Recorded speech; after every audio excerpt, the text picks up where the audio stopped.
Me in the studio this afternoon. Well, this is our guest. Hello and good afternoon. Good afternoon. How are you? I'm well. It's so good to see you. You look well yourself, except, this whole petrol thing. But before we go into that, tell us a little bit about your background. Midstream, upstream, downstream, streams. Okay, so when it comes to streams, I'd say first and foremost, my name is Jide Pratt. I get around with a lot of people call me JP. Spent about over 2 decades in downstream and what you call midstream petroleum, oil and gas. Yeah. While you say the gas is silent, what I've done is that I've done a lot of supply, trading, distribution, sales, marketing, and everything I've done has been in that space called downstream and midstream. So certainly as an analyst, you can fully help us understand what's happening. So first of all, I think I'd like to break it down for those who may be in some way unaware as to what downstream is and what happens there, what the midstream is, what's happening there, what upstream is, and who's there. So can you help us break it down a little bit more? Okay, so I'll start with upstream. So what it is that every time you need to bring out crude oil from the ground, you're going to have to drill the crust of the earth. So people who are involved in what you call drilling, seismic data gathering, those are the upstream guys. And I tell a lot of people, please be guided. They're the ones that make the money. Okay. Now, if we came to the midstream, then it means that to get some of these things done, you need to transport them. One of the things you're going to do is you're going to have to move crude through either pipes or vessels. So more of the midstream activity deals with supply and distribution. Okay. Now, the last mile, who I think is it's closest to my heart, and I dare say is the most important, is downstream, because that is the service provision. You never go to a retail station to buy crude oil.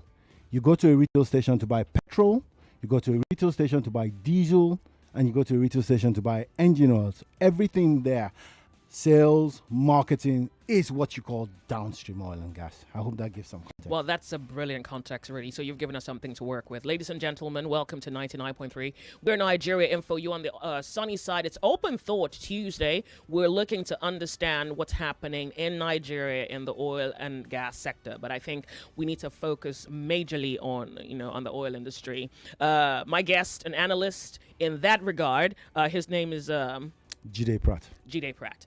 Jide, I'm wondering why. First of all, let's talk about fuel scarcity. At this point, Nigerians wake up another day in their lives, and they're realizing that this issue of scarcity, not just persist, appears to be... It's not brittled. It's not brittled. It's not something you can say, well, this is happening because of this reason, and so if we wait 1 hour, 2 hours, 1 day, 2 days, we can see the end of it.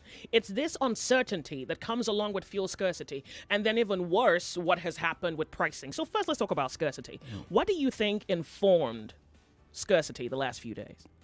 So let's start by saying this. Scarcity has been with us for as long as I can remember. So we've had petrol scarcity for over 50 years. Now, yes, we have. Now, if you look back, you'd find out there are pictures of queues in 1973, 1976, 1980. What causes a scarcity? And there's a word that I always like to hear or do not like to hear when they say panic buying. You only panic and buy and stock up when you're unsure of a supply. That's a norm. So what causes scarcity is that there's not enough petrol in 2 places. The depots, which are the tank farms, and the underground tanks at the retail stations. Okay. So the difference between those two is what you call deliveries. So they're going to come by trucks. So think about it this way, and it's really very simple. If I sell a truck a day, it means that every day I need a supply of 1 truck. And that goes without saying. If you sell a truck a day. If I sell a truck a day, then it means that I need a supply every day. Now, if I sell a truck on Monday and I do not get supply till Wednesday, what has happened is that there are 2 days I've not gotten supply. So I do not have products to sell. All right. So instead of 5 people waiting, I have 10 people expecting. The next day I have 15 people expecting. That is what starts a scarcity. I think in a simple nutshell, it's a supply gap.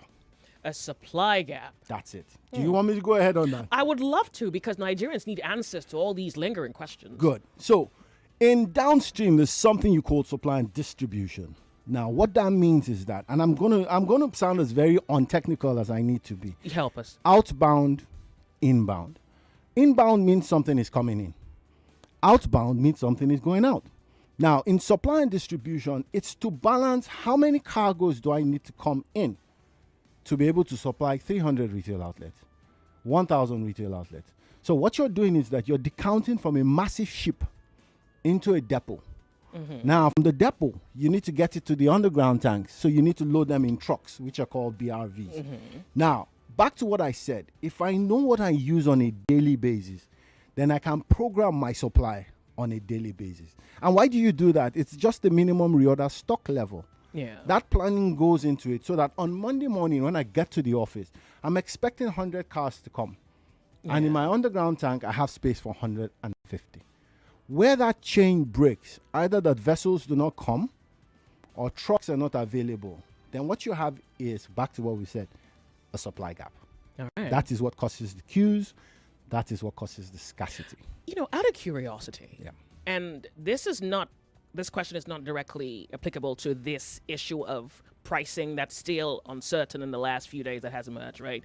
Who fixes pricing in Nigerian market? Who Brilliant question, Joyce. So let's be clear about this. Who fixes prices and who should fix prices? And I said that to say this. In a deregulated society where the forces of demand and supply should basically take sway, then there should be a regulator or someone who is a licensee who should fix their prices. So let's go back one step. When we have deregulation, it means that there's no interference. So it means there's someone who's called a regulator whose role is to sensitize the public on where prices should be. And then there's someone who is the licensee. So in this case, a Dangote refinery is a licensee and should share their prices in a transparent manner. Now, in the event that they don't do that, then a regulator is supposed to provide what you call a guide. Now, a guide would say that if I want to sell 1 liter of petrol, this is my cost of crude. This is my refining cost. This is my margin. It's just a guiding template. But what that guiding template means is that it becomes a dummy proof. Anybody can fit in the parameters and come out with what they think the prices should be. That way, there is no uncertainty and there's no guesswork to it. So that we've talked about is in a deregulated. However, when a society or a product is regulated, and that means because there's no social net, that means you're saying that there should be some gains to the people that live in the country. A subsidy, for example. Subsidy, for example. And subsidies happen in different ways across the world. In that instance, then it means that the quote and unquote, the person who carries the subsidy determines the price. However, now let's go one step. The person who carries the subsidy, and I'm going to be specific now. So NNPC has been carrying the subsidy and NNPC had been showing prices. However, it's the regulator, back to the regulator, who should provide a guiding template. In Nigeria, who is the regulator? NMDPRA. So there's something called the Nigerian Midstream and Downstream Petroleum Regulatory Authority. They are the regulator for downstream and midstream in Nigeria. There's another one called the NUPRC. That's the Nigerian Upstream Petroleum Regulator. And they are the regulators for the upstream, which are the money makers in terms of drilling, like we talked about earlier. And crude. Yeah, and crude. So, I mean, NMDPRA is responsible. However, and I need to be clear about this, in my opinion, it's an aberration where you went to the NMDPRA website today, you'd probably find data of a year backwards. So it's not updated as it went due. So what does that do? That brings in a lot of conjecture. So it means that Jide and Sons can guess. Joyce and daughters can guess. So this is like a speculative pricing. And that is correct. So, but ideally, if you guide it by giving the parameters or the indices, then anybody should be able to walk to the answer. Sadly, that's not what's happening. That's correct. Okay. Is it possible that OPEC plays a role that almost puts us to a disadvantage? Or now the obvious corruption, or is it corruption that maybe even directly determines what the pricing and supply of crude is in Nigeria? No, it has nothing to do with corruption. It just has a lot to do with people abdicating their responsibilities, for people not doing what they're meant to do. Well, to some extent, that would fit into a definition of corruption. No, corruption is a bit more. It gets deeper, because when you're talking about corruption, apart from not doing your job, where you could get fired to get a query, we're talking about theft now. We're talking about people not doing what they're meant to do for personal gain.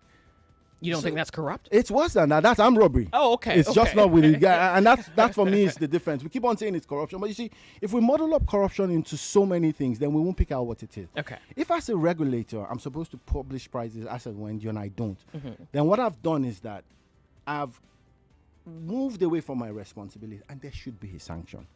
OPEC is oil producing, exporting countries, and they came up with the fact that, look, let us have a rein on international oil prices of crude. And supply. However, it wasn't for an altruistic reason. It was based on the fact that they wanted to be able to, since we're the heavy hitters, we need to be able to ensure that crude oil prices, for want of a better purpose, stay high. So we're going to regulate it. We're going to give quotas and saying that if you're a country with so and so advantages, this is the minimum you should supply. So what OPEC has done is become a guide to everybody. But in Nigeria, I'm not so sure how that guide has helped us. I'll give you a typical example. Our last 2 quotas were about 1.7 million barrels a day and about 1.8. We haven't met either. We're on 1.3 now. So OPEC being there doesn't in any way hinder our success. It doesn't hinder. So the question is this, and now let's go back to what you call corruption, which I call theft. It means that if I'm supposed to bring out 1.3 million barrels a day, and I'm only able to 1.7 million barrels a day, and I'm only able to bring 1.3, then question is this: what's happening to the other 400,000? Am I unable to bring it out, or am I bringing it out and is it being stolen? So if it's being stolen, the question now is that corruption? No, that's theft. It means that someone is loading 400,000 barrels of day or more into a vessel. It and means that the meter that ideally measures 1.7 is measuring only 1.3, or is measuring 1.7 and declaring 1.3. So if someone is selling 400,000, you can't sell 400,000 barrels of crude oil a day in jerry cans. It's going in a vessel. Someone is seeing a vessel. Someone is signing off. There's a naval clearance somewhere. There are beacons on this vessel. Now we're getting into the murky waters of what you call corruption, but what I call theft. Just for some clarity. You know, I really appreciate the similarity in our points. You know, it's getting to the same destination. However, we get there. Okay. Let's talk pricing. Okay. Now, pricing since Dangote Refinery kicked off. I do appreciate the fact that you have provided us some background context, and that affords us, say, a mirror into what would appear to be the reflection now that we see in society. Dangote has refused. I don't know if the actual term is a refusal, but I'm persuaded that it's an actual refusal because, hey, if you get crude and you refine, practically you are the guy producing this. You determine price, but they're saying they don't want to, or maybe they are waiting on the government to arrive at a price. That's a little blurry, and I can't quite make sense of it. So, given that you are in that field, what's your interpretation of what could be happening? So it's two. Let's start from first. What does the PIB say, or what does the What's a PIB? So there's a Petroleum Industries Bill, okay, which became an act. So that shows and guides the operations of the oil and gas industry. And I'm going to read something very quickly, if you permit me. Now, Section 2061 says the holder of a wholesale petroleum liquids shall supply license, and a wholesaler customer shall negotiate the wholesale prices directly between the parties on an arm's length basis, provided that the transfer price shall be transparent and reflect the transfer price between the parties. Now, so if we simplify that in English, now let's speak English. So what that means is, by law, you're 100% correct. The Dangote refinery ideally should determine their price. Now, why are they wary to determine their price? Because for as long as, let me say, 9-10 years, the NNPC has been the sole supplier of petrol. And the determiners of the price. Yes, they have been. So the shot callers. Absolutely. So what Dangote is doing is playing safe. However, the government of Nigeria has said that we will give you crude oil in naira per liter, in naira per barrel from the 1st of October. From the 1st of October. So today is the 10th of September. Yeah. So what it does mean is that ideally, by what the law says, Dangote should determine today what price he's going to sell at. The law is extremely clear. The crude he is pretty much refined as of today would have been crude he purchased from overseas. It's a combination of two things. Let's not forget, NNPC has given him some crude. Okay. But that crude is not in storage. He's also imported some crude. That crude is not in storage. So technically, he could have gotten what he's producing now from either imported crude or locally produced or locally given crude. Given crude. Okay. But regardless, he has what you call an ex-refinery or an ex-gantry price. He knows that price. The refinery knows that price today. Yeah. So ideally, they should be saying categorically, I am going to give you PMS today at what you call ex-refinery at so and so price per liter. Now, but he's mindful of that because technically the government hasn't come out to say, well, they've come out to say subsidy is gone. But at the same time, NMDPR has not provided a guiding template for prices. So the question is that... Wait, is it possible that they have provided a template, but maybe... Well, it's not on their website. Okay. So I mean, it's not available to the public. It's not available to the public. I doubt very much if it's available to anybody. And ideally, if you went to, so there's a website I'll tell you. It's called the NPA, National Petroleum Authority. That is in Ghana. Every 2 weeks they publish that guide as a regulator. Oh. So you have an idea where prices are going, and you have an idea where you can't go beyond.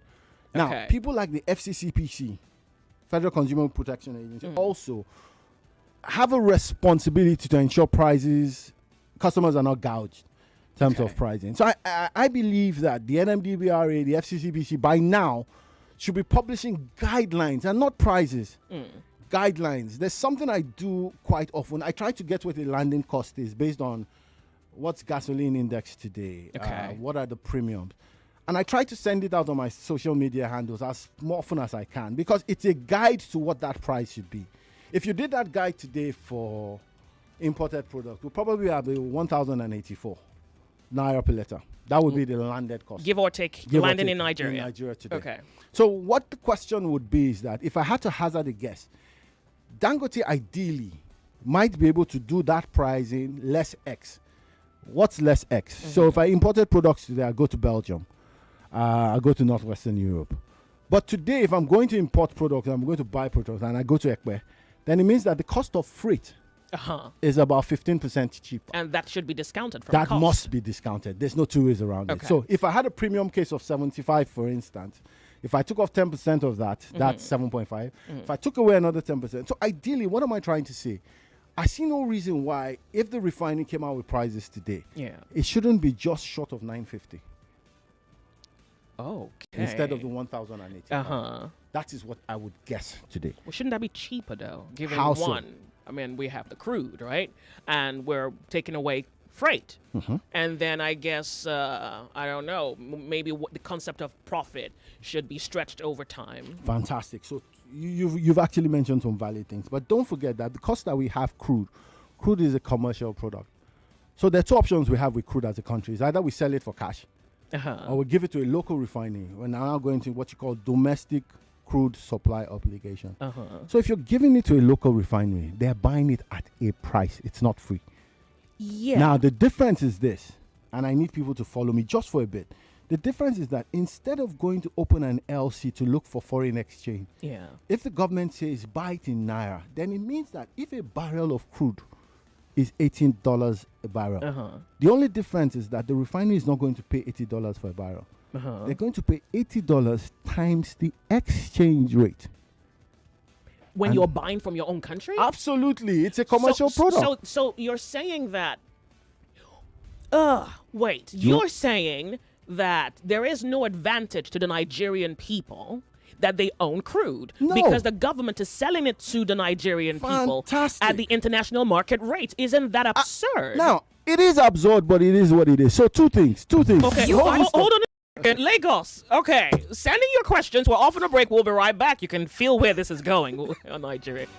Let's talk. My darling, are you ready to go back to school? Yes, Mommy. I have everything I need. All that's missing is my favorite food to drink, Capri Sun. Oh, what? No Capri Sun. We have to fix that right away. Yay! And Mommy, every carton of Capri Sun now comes with a wristband ruler for school. A wristband ruler? Get a wristband ruler in every carton of Capri Sun as you go back to school. Terms and conditions apply. Capri Sun, the taste of fun. Ladies and gentlemen, introducing the party you've been waiting for. The Life's a Beach Party. A beach party like you've never experienced, featuring amazing music performances by King Maddie. Hey guys, what's poppin'? My name is King Maddie. Magics. Hey guys, it's your boy Magics. Tapes. Also featuring top Nigerian creators, including Ama, Miss Dams, Pella. Come experience Beach Olympics, fashion competitions, and water sports. Your host is Tacha. Your girl Tacha is right here. Life's a Beach Party will take place September 21, 2024. Time is 5 p.m. Voda Beach Club, Legoshi, Lekki, Lagos. Register for free at www.teasersparty.com. Life's a Beach, proudly brought to you by Teaser Sparkling Drink. 18 plus, drink responsibly. Life's a Bitch. Live it up.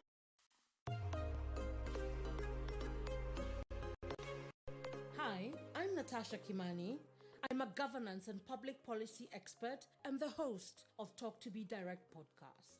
Talk to Me Direct is produced by Luminate. Luminate is a global foundation working to ensure that everyone, especially those underrepresented, have the information, rights, and power to influence decisions that affect their lives.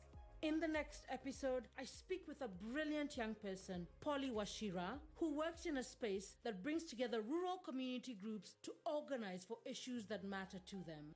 Just collaborate. Don't be afraid to go out there. Don't work in silos. Don't go and try to change. The best thing that you can do is find other change makers and collaborate. Don't try to do this thing alone.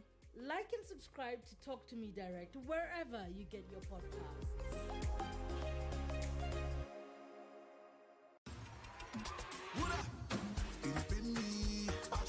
My back, yo, my body, oh, my shoulder, oh, with Salon Pass.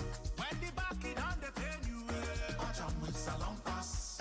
When the body on the trouble you, Salon Pass Pain Relief Patch provides effective relief for stubborn pain such as back pain, shoulder pain, knee pain, and leg pain. Salon Pass is distributed by Drugstock and available in pharmacies and stores near you.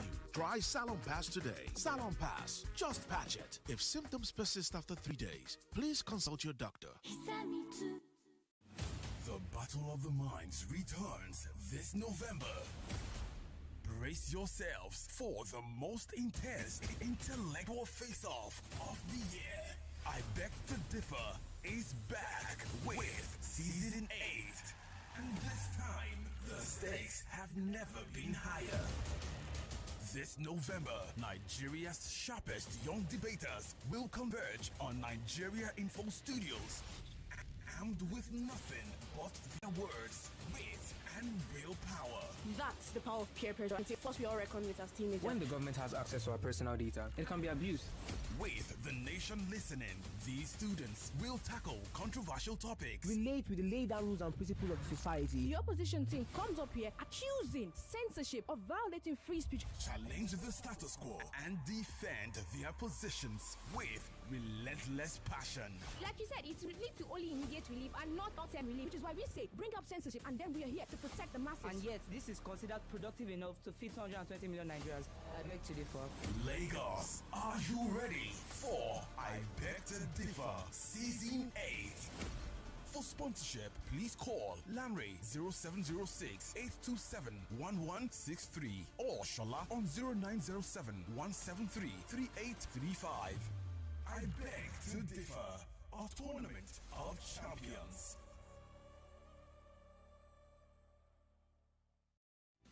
Our website, nigeriainfo.fm, is a trusted platform for more intellectual, trending, and exclusive stories with up-to-date analysis. We are not just the talk station of the nation. We are your #1 talk station. Join the league of fans consuming great news at www.nigeriainfo.fm and get rewarded for your time. 99.3 Nigeria Info. Let's talk. It's 1 o'clock. 1 o'clock.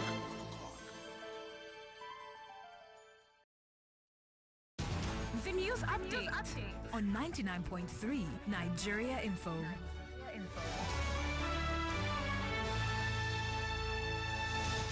99.3 Nigeria Info. You are listening to the news updates this hour. On the news this hour, there's been a clampdown on miscreants on the Tinkan-Apapa corridor. The clampdown is in collaboration with security agencies and traffic management authorities in Lagos.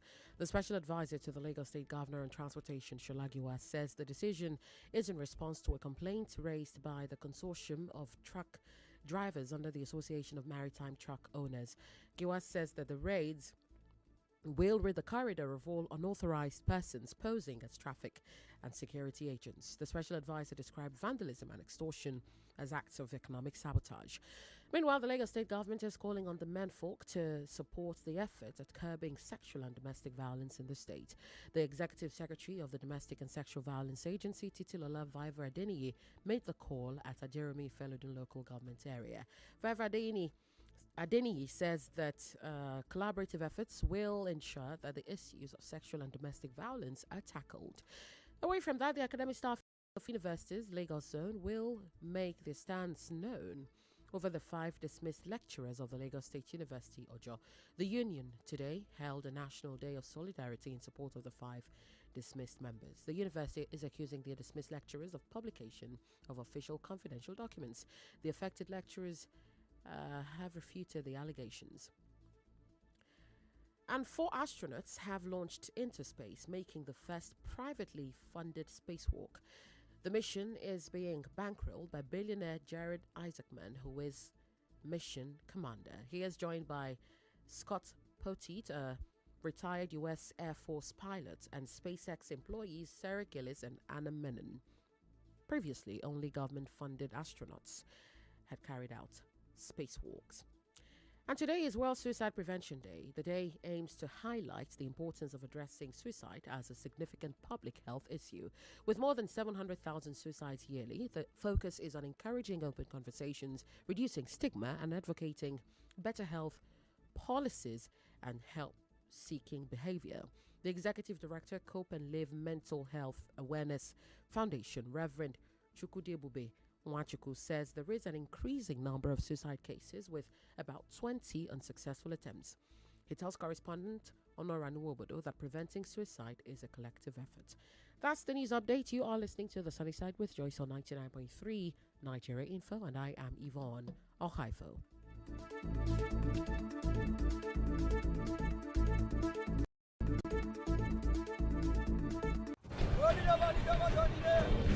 Quality talk. Intelligent conversations. Always interesting. So engaging. Sometimes even mind-boggling. Nigeria Info. Ask everyone. Anyone.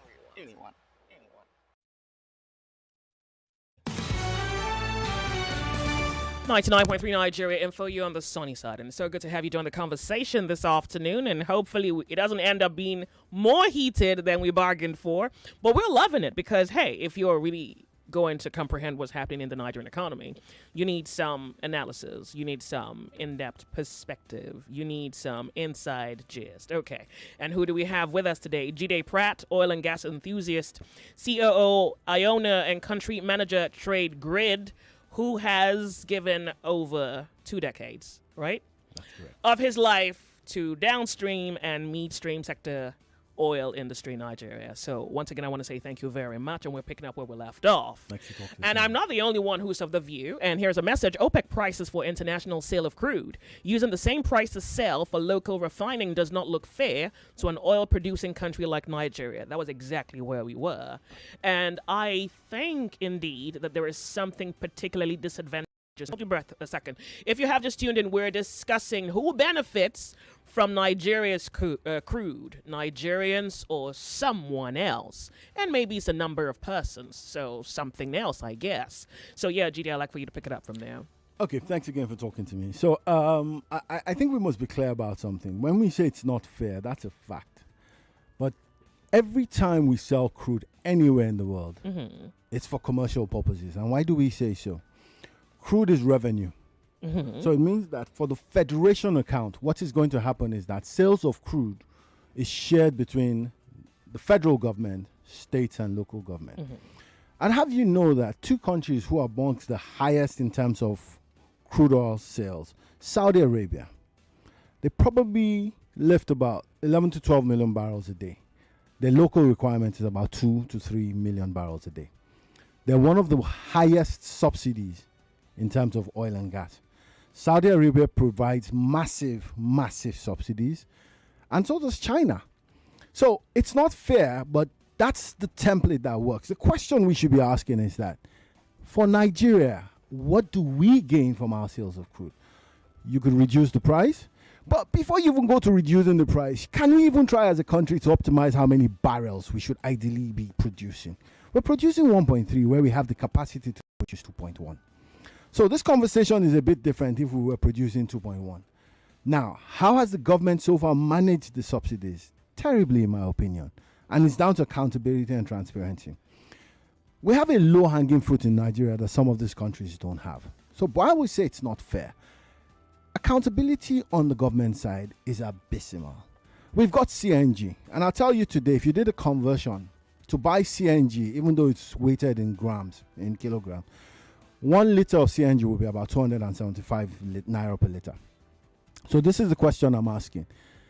If we want to really create subsidies and transparencies, why do we not have 70% of our cars, public buses, on CNG? What is the government doing to accelerate that? So that we take away this conversation away from PMS, which we've been losing for so many decades, and begin to put some fair social net back in for the people. Those would be my opening comments on that. Okay. You seem to agree, but in the same breath, you make a justification that, well, this is happening because the government is mismanaging resource. That's correct. Well, I think what we mean when we say the government is mismanaging resource, we're referring specifically to the fraud. Because we have the oil. Yes. Okay, what you call theft, because we have the oil. Yeah. So there are a few people who are benefiting from it at the expense. Okay, you say it's fair to sell crude because everybody benefits, but is this not counter beneficial that you sell to get money, but the people in your country do not necessarily benefit from having it?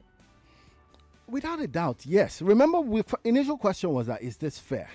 So Yeah. we've moved beyond fair. So the point is this, and it goes back to what we said about accountability and transparency. Okay, then, If we then it forces us to look at why the government will not subsidize. So then you give us the option of CNG, but it almost feels like a violation of the humans who live in this country that there is no subsidy. It almost feels like a total robbery of the Nigerian people, that they can own crude and pay for it at the cost at which they are getting it for. I think what is worse is that, and you're right about that, there are no hard and fast ways to, you're 100% correct. But I think what is even worse is the fact that for over 40 years, we've been in subsidy regimes. And for over 40 years, this mismanagement has continued. Personally, Insanity is doing the same thing and expecting a different result. There have been 40 million reasons why we could get this system working. We have refused. That's the word. Refuse We to have make it refused. work. So if we continue, I'm sorry, those who run this country are not still going to get it right. So I'm asking, what are the options? If you say you can't afford subsidy, you can't also continue to be profligate at government levels. It's insanity. Because what it means is that the hospitals are not well equipped. The roads are not exactly what you call the best in the world. So primary health care is a struggle. Power is a struggle. Basic water, we have basically more, what you would call them, boreholes in Nigeria than pipe-borne water. Lagos way back used to have pipe-borne water. I doubt very much if any of the waterworks works. So the question is this, and this is what I keep on asking people. Do you think that if subsidy came back after being mismanaged for 40 years, we will get it right? And I don't know the answer to that. But for me, what do we see as something that is clear line of sight? There's 209 trillion scoff of gas underneath us. So, I mean, while people are doing subsidies in different ways, Saudi Arabia just sells. And once they sell, they manage a certain portion and give the highest subsidies in the world for diesel. They give it to their people. And people are getting as much as $7,000 worth in terms of subsidies. But it's not happening because of the lack of crude or because of so much crude, but it's because they're managing it in a transparent manner. We are not. That's a very straightforward answer. Okay. When we come back, I want to talk about the byproducts of crude. Maybe before we even go into that, I want to talk about NNPC's response to Murik. And I think it speaks specifically to NNPC issued a clarification stating that petroleum product prices, including those from Dangote Refinery, are dictated by the global market prices. I think we need to touch on that a little bit to see whether we can understand what NNPC is saying. The company highlighted that recent changes in the PMS prices have no bearing on the refinery's ability to operate in Nigeria. I remember, and maybe you must have heard Nigerians say, once we build our local refineries, we should have petrol prices fall. But the NNPC is saying that there is no assurance that domestic refining will lead to lower prices compared to global market rates. It's incredibly unbelievable what this is saying to the Nigerian people. But just before you speak on that, we have some information I want to quickly share with the public. We'll be right back. Yes, ladies and gentlemen, star 347 star 880 star 3 hash. That is the code. That is the entire message, but I'll elaborate, of course. Now, of course, you can go to the website at www.oneplay.ng. The whole purpose of this is that there's a pot, 150,000 naira large, that you can have your share of, and all you have to do is dial that code star 347 star 880 star 3 hash, and you get your share of the pot. It's not just that pot, there's also the pot at the end of the week, the weekly jackpot, 500,000 naira large, and you can still benefit by just playing the game today. Yes, by playing the game today, you to benefit from the weekend jackpot as well as the daily jackpot. Now remember that you have to be above the age of 18 to play this game, and you have to remember that while playing, you should be playing responsibly, because it is a game after all. It is not a job. That said, OnePlay is a registered trademark under Lasho Trading Services, licensed by the Lagos State Lotteries and Gaming Commission. We are legit. That's the whole point of me saying this. And you must remember, like I said before, make sure you're above the age of 18 and make sure that you are playing responsibly, because that is the only right way to get it done.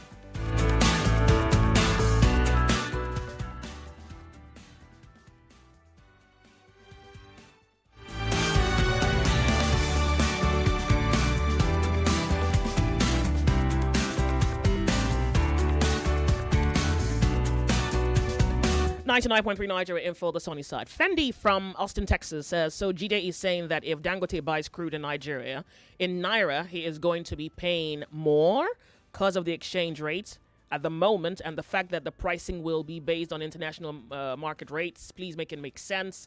Okay, so I'm hoping the questions are not too confused. They have a bearing on each other, because I wanted you to speak on NNPC's response to Murik. Yeah, saying, yeah, what they say. Like, is this, they're just crashing the hopes of Nigerians. Well, maybe there is a financial or there's a numerical explanation. It justification for why Nigerians will not benefit being an oil producing nation. So let's take it one by one. So if we go with what Murik has said and what the NNPC has clarified, ideally the NNPC is not supposed to be the one who should ideally determine prices, but they have been doing that because they were the sole importers for 9.5 or 10 years. Okay. Now, what the NNPC seems to be saying now is that we're no longer going to do it, and we're moving this.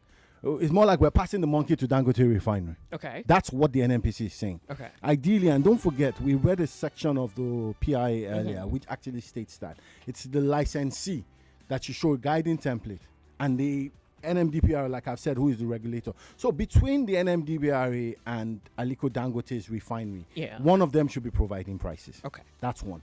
Now, the second question, I think it had to do, someone said something about us not benefiting. I didn't get the question from Well, so he says if Dangote buys crude in Naira, is he going to be paying more? Because, I think earlier on you mentioned that if we buy in Naira, then what happens? Now, so two things. We're converting Absolutely. Yes. So that point bites my brain. It's like, why? Let me provide some context. If you buy something at $100, you've got two options. In Nigeria, technically, we shouldn't sell anything in foreign currency. But if you're going to pay the Naira equivalent, and follow me very closely, you've got two options. If the dollar exchange rate on Monday is 1,500, it means that if you multiply the 1,500 by the 100, you're going to pay 15,000. Are we okay up till that point? Yeah. Now, if on the other hand, or shall I say 150,000? I believe 150. Okay, yeah. Now, Okay. if on the other hand on Wednesday, it is 1,600 naira in terms of the exchange rate to the US dollars, Okay. then you're going to pay $160,000. So, we're clear. Yeah. So the exchange rate is neither here nor there. Or my point is this: if he pays in naira, what it means is that there's less pressure on foreign exchange. on foreign exchange. So That's that number one. that so wait. Why are we even converting it? Because Balance of payment. Oh. If every time you have a local refinery, you have to go and look for dollars, then what it is that you're further denting the economy. Ideally, what we're saying is that if you produce in Nigeria locally, the first advantage is this: the supply chain is shortened. If I bring a vessel from Europe, it's 14 to 20 days. If I bring a vessel from Ekpe, it's 2 to 3 days. Okay. So in terms of the supply situation, I've Yeah, reduced that supply time. chain. Uh-huh. Now, it also means that every time the dollar gains on the naira, and don't forget, this has nothing to do with refinery alone. This is a fiscal and monetary policy game that we've not been able to solve because we're not a producing country. Yeah. Now, so the point is this: while he pays in naira, he's still going to pay at an exchange rate. So if we give him crude, and follow me closely, if we give him crude at $80 a barrel, imagine if the exchange rate for Nigeria was 1,000. Okay, so I can see where there is a knot now. One, Dangote is a business. Yes. One. Two, Dangote, the government is so. I think that's where the government is failing the Nigerian people, because if they sell, what happens if they sell to Dangote at a cheaper rate? So what it is now, when you sell crude oil is sold based on open market selling price plus X. So if the government decides that, you know what, we're going to discount local crude, dim our expectations in terms of revenue as a country, and then convert that, this is one of two options, and I need you to follow me. Yeah. Dim the expectations in time of crude oil. That means as a government, we earn less. But the from benefit, the Dangote yes, situation. we earn less from the Dangote crude oil. But we're sale. still what it making means money is that- internationally. well, we are making money selling some barrels, but not as much. But it means that the price of the petrol, quote and unquote, will be cheaper. So that's a subsidy. Okay. Now, the second part is this. If the Dangote refinery, which is based here locally, Yeah. if we now decide that, look, as a country, what do we want to do? We don't want to subsidize anything. But what we want to do is give everybody, you know, if you were abroad, you have cards that are preloaded that you can use for public transportation. So maybe now say that, look, there's public transportation that's public cheaper, transport. affordable. Good. So Okay. maybe what the government wants to do is subsidize transport and say that, look, if every week it will cost you 1,000 naira to go out, we're going to give you a card that you use 500 for transportation. That's a form of subsidy. Okay. Now, but I think the major issue is the fact that nothing in this regard has happened so far. Okay. And that for Okay. me is the conundrum. So that's where that's the knot here. A certain percentage of crude produced in Nigeria, about 450,000 BPD, was reserved for domestic consumption. This was the feedstock for local refineries when they still worked. So I guess his question is, the government of the day can still do same with Dangote refinery. The idea that it must be priced at international rate is a fallacy.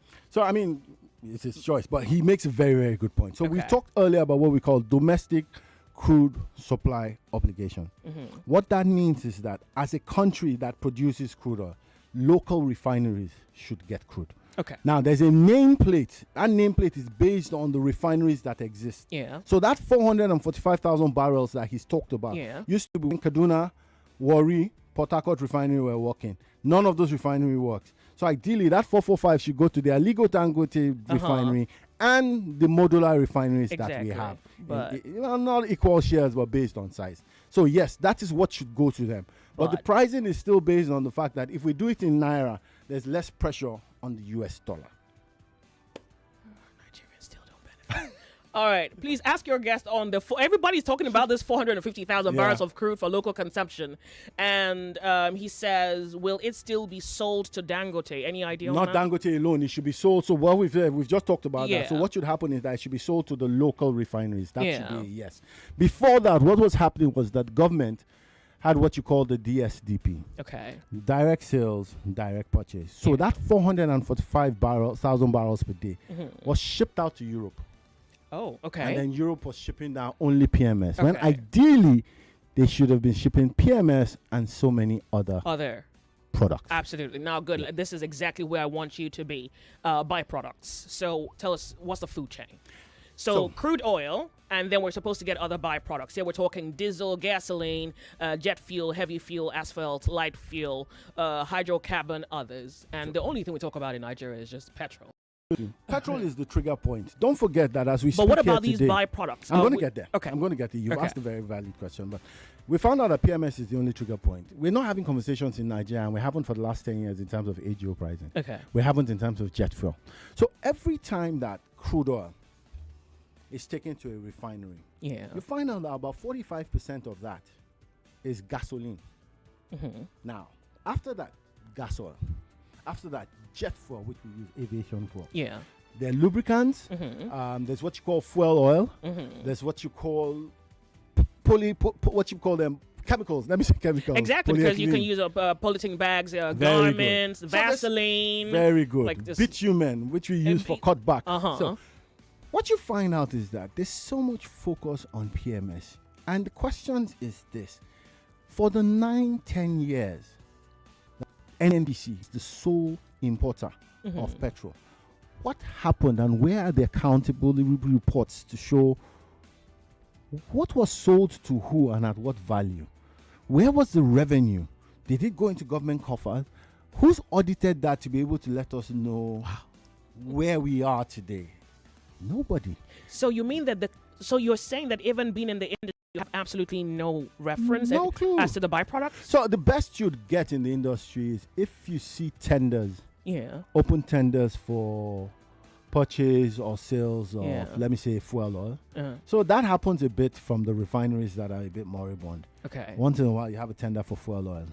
Once in a while, you have a tender for HPFO. But it's so few and far between. So it goes back to what we said about accountability and transparency. What has happened to those products for God knows how long?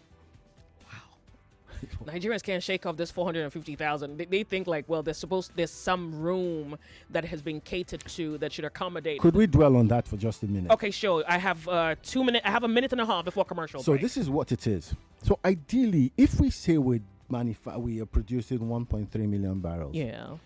Take out that 445.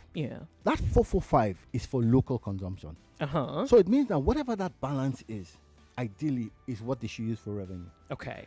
NNPC hasn't been well managed. So what you found out is they've been doing what you call forward sales. So I go and borrow money from someone. Instead of paying that person money, pay them with crude. I pay them with crude. So the government is now, or let me say NNPC is now indebted. And I would take a guess and say maybe 250,000 barrels. That would be a guess. There was all theft about, I'll take another guess, 350,000. So what you find out is that because they've become so leveraged, they're struggling to give the 445. So there's even a deficit at this point. There might be a deficit. It might not get to that, but what I'm saying is this. We have pledged so much due to mismanagement, and that's why we're where we are now. One thing that must happen is this, and we all need to be clear. Quick wins, we need to get to 1.7 million barrels a day. I mean, no hook, no crook, and this is not an impossibility.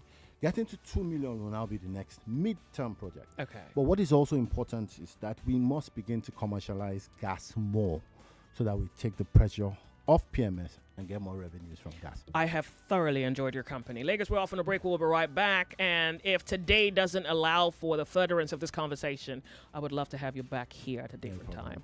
Lagos, we're Nigeria Info. We'll be right back. My name's Joyce.